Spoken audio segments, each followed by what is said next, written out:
नमस्कार मित्रांनो, आपण पाहणार आहोत डिजिटल सातबारा कसं डाउनलोड करायचा आहे. तर चॅनलवर नवीन असाल तर चॅनलला सबस्क्राईब करून ठेवा. असेच नवनवीन व्हिडिओ तुम्हाला पाहायला मिळतील.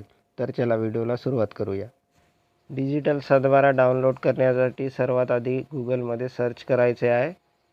डिजिटल सातबारा .महाभूमी.gov.in असे सर्च करायचे आहे. त्यानंतर मित्रांनो साईट ओपन होईल. त्यानंतर तुमच्यासमोर दोन पर्याय दिसतील. तर आपण OTP बेस्ड लॉगिन या पर्यायाने पाहणार आहोत. तर त्यानंतर मोबाईल नंबर टाकून घ्यायचा आहे आणि सेंड OTP या बटनावर क्लिक करायचं आहे. त्यानंतर तुमच्या मोबाईलवर OTP येईल. OTP इथे टाकून घ्यायचा आहे आणि व्हेरीफाय OTP या बटनावर क्लिक करायचं आहे.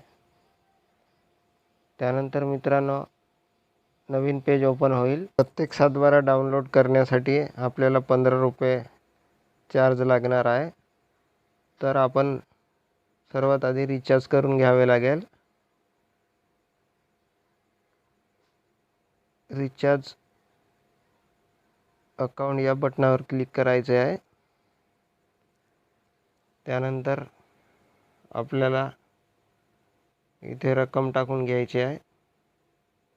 रक्कम टाकल्यानंतर SBI इथे क्लिक करायचे आहे आणि पे नाव या बटनावर क्लिक करायचं आहे. त्यानंतर मित्रांनो आय ॲक्सेप्ट येथे टिक करायचे आहे आणि कन्फर्म या बटनावर क्लिक करायचं आहे. त्यानंतर प्रोसीड या बटनावर क्लिक करायचे आहे.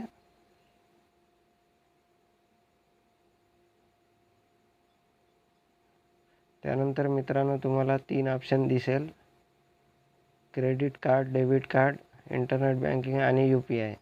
तर आपण UPI ने पेमेंट करणार आहोत. UPI QR कोड निवडायचा आहे आणि पे नाव या बटनावर क्लिक करायचं आहे. त्यानंतर तुमच्यासमोर QR जनरेट होईल.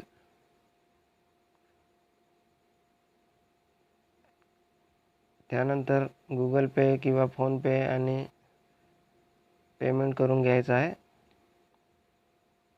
पेमेंट केल्यानंतर पेमेंट सक्सेसफुल झालेलं आहे. कंटिन्यू या बटनावर क्लिक करायचं आहे. त्यानंतर मित्रांनो पाहू शकता नवीन पेज ओपन झालेला आहे. आधी तुमचा जिल्हा निवडून घ्यायचा आहे. त्यानंतर तालुका निवडायचा आहे. त्यानंतर तुमचं गाव निवडायचं आहे.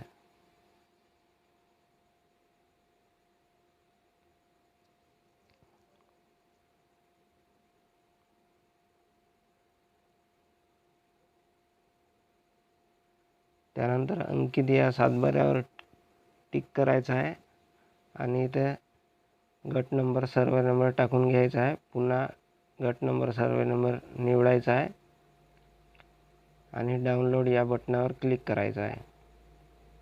पुन्हा ओके करायचं आहे. त्यानंतर पाहू शकता सातबारा डाउनलोड झालेला आहे. धन्यवाद मित्रांनो.